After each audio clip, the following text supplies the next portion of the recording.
Ebana, sakata la Simba kugomea mchezo dhidi ya watani wao Dar es Salaam Young Africans limechukua sura mpya mara baada ya bodi ya ligi kuu Tanzania TPLB kutoa tamko lake kwamba mechi hiyo ipo pale pale kama ilivyopangwa, na hii imezungumzwa na mwenyekiti wa bodi hiyo kwa maana ya Steven Mguto.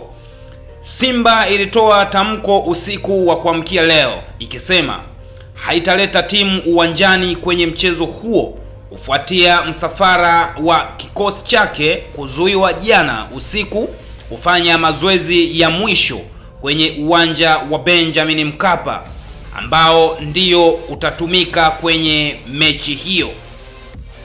Simba ilizuiliwa na kundi la watu wanaodhaniwa ni mashabiki wa Yanga maarufu kwa jina la Makomando, huku pia ikimtaja meneja wa uwanja kudai kuwa hakuwa na taarifa kwamba wekundu hao watakwenda kufanya mazoezi uwanjani hapo. Akizungumza na Mwananchi, mwenyekiti wa bodi ya ligi Tanzania Steven Mguto amesema licha ya Simba kudai haitaleta timu, mchezo huo upo pale pale, huku akiwataka mashabiki waliokata tiketi kujipanga kwenda uwanjani. Mguto alisema matukio yote tumeyasikia na tunayafuatilia kuanzia hatua ambayo yarijiri. Kuna ripoti za awali tumeshazipokea kwa wasimamizi mbalimbali na tunazifanyia kazi, Mguto alisema. Lakini aliendelea kwa kusema, kwanza ni watoe wasiwasi mashabiki wa soka na wadau kwa ujumla, mchezo upo pale pale kama ambavyo kalenda yetu ya soka inavyosema. Hakuna mabadiliko yoyote, mashabiki wajipange kuja kutazama mchezo huo. Ndo msimamo wa bodi ya ligi juu ya mechi hiyo ambayo imepangwa kuchezwa kwenye uwanja wa Benjamin Mkapa kuanzia majira ya saa 1:15 usiku, ambapo kama ulikuwa umeikosa taarifa ambayo ilitoka klabu ya Simba ambao wao wameandika vitu vingi sana, lakini kikubwa ambacho wao wakilalamikia kilikuwa ni kuzuiwa kuingia kwenye uwanja huo kufanya mazoezi ya mwisho kuelekea mechi. Taarifa yao ilikuwa inasema hivi: taarifa kwa umma, Simba Sport Club imesikitishwa na vitendo visivyo vya kiungwana dhidi ya timu yetu kuelekea mchezo wa ligi kuu NBC dhidi ya Yanga, Simba ikiwa timu mgeni. Kwa mujibu wa kanuni ya 17 kifungu cha 45 ya kanuni za ligi kuu bara, timu mgeni ina haki ya kufanya mazoezi kwenye uwanja wa mechi angalau mara moja kabla ya siku ya mechi katika muda tarajiwa wa mchezo husika. Kwa makusudi, Simba imenyimwa haki hiyo licha ya kufika uwanjani katika muda husika.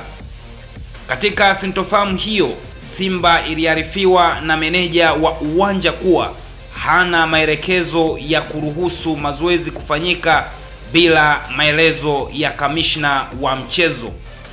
Pamoja na kamishna wa mchezo husika kufika, mabaunsa wa klabu ya Yanga walivamia msafara wa Simba huku wakiendelea na vurugu na wakizua msafara wa Simba kuingia uwanjani kufanya mazoezi.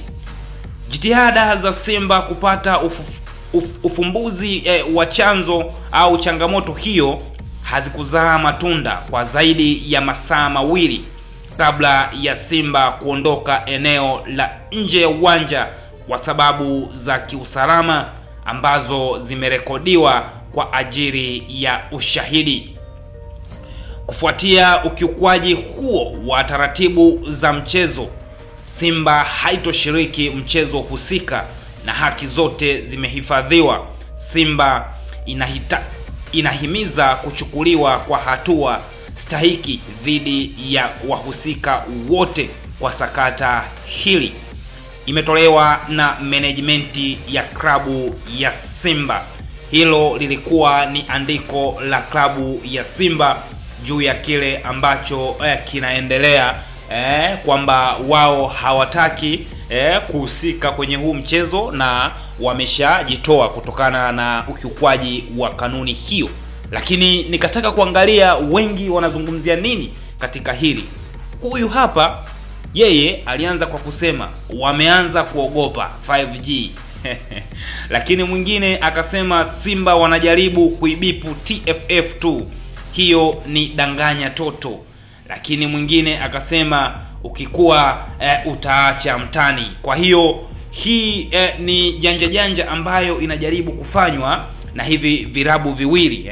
Ukumbukwe Simba wao nao wanajua wakishikilia hapo watakuja kusaidiwa na TFF kwa ajili ya kuweza kutoa tamko rasmi ya hiki ambacho kinaendelea. Lakini ikumbukwe TPLB ambao ndo wanaendesha ligi na ndo mabosi wa huu mchezo wamesema mchezo upo pale pale, mchezo utachezwa muda husika na siku husika. Kwa hiyo mashabiki waliokata tiketi wajiongee kwenye uwanja wa Benjamin Mkapa, mchezo upo. Na kwa kauli hiyo, manake kama Simba hawataingiza timu uwanjani, kanuni za mchezo zikafuatwa, zikaenda dakika 15 hamna timu uwanjani, Yanga watapewa pointi 3 na magoli 3, huku Simba akisubiria adhabu yake atakayopewa. Sasa hilo ndo angalizo ambalo wengi wanajaribu kuliangalia juu ya hicho ambacho kinaendelea. Lakini pia ukiliangalia kiundani zaidi hili sakata na yale ambayo yanaendelea, kwamba wale waliokuwa wanalizuia lile basi la Simba kuto kuingia uwanjani walikuwa ni mabouncer wa klabu ya Yanga. Sasa watu wanajaribu kujiuliza how sure you are kwamba wale ni mabouncer wa Yanga. Je, walikuwa wamevaa kits za Yanga au walikuwa na vitambulisho ambavyo vinawaonyesha kwamba ni mabouncer wa Yanga? Sasa hiyo bado inaweza ikawaja kuwa kesi pale ambapo Yanga na wenyewe wakaamua kuwageuka Simba na kuja kudai haki zao. Kwa nini wamechafuliwa kwamba wale waliokuwa wanayazuia mabasi ya Simba kuingia uwanjani au wanazuia kikosi cha Simba kuingia uwanjani walikuwa ni mabouncer wa Yanga, ile hali Yanga hayo taarifa hawana na hao watu hawawatambui. Sasa hilo bado linaweza likawa ni tatizo kwa klabu ya Simba. Yani kuto kuingiza timu tu, hilo ni tatizo la kwanza. Lakini pia kusingizia kwamba hao watu waliokuwa wanafanya hizo vurugu wana affiliate na Yanga, bado kuna tatizo pale ambapo Yanga wataamua kutaka ushahidi wa yale ambayo wametuhumiwa nayo. Sasa cha kukifanya hapa ni busara tu ambayo Simba wanatakiwa wakae chini, walete timu uwanjani, icheze, siku iishe. Lakini kama wataamua kushikilia msimamo wao, basi itakuja kuwa kosti na mimi nathibitisha kabisa kwamba hili linaweza likaja kuwa baya zaidi, na Simba wakatoka kwenye mchezo mwisho wa siku mashindano yote wakajikuta wanapoteza kutokana na frustration ambayo watakuja kuipata mara baada ya bodi ya ligi TPLB na TFF kuwapa adhabu kali kweli kweli kama hawataleta timu uwanjani, na Yanga wakapewa pointi zao za mezani. Lakini pia Simba adhabu ambayo itawapata itakuja kuwa ni mbaya zaidi. So hiki ni kitu ambacho viongozi wa Simba wanatakiwa wakae chini na wajaribu kukiangalia, na mwisho wa siku kuweza kuiepusha timu kutoka kwenye adhabu ambayo wanaweza kaipata kutokana na hiki ambacho wanajaribu kukifanya.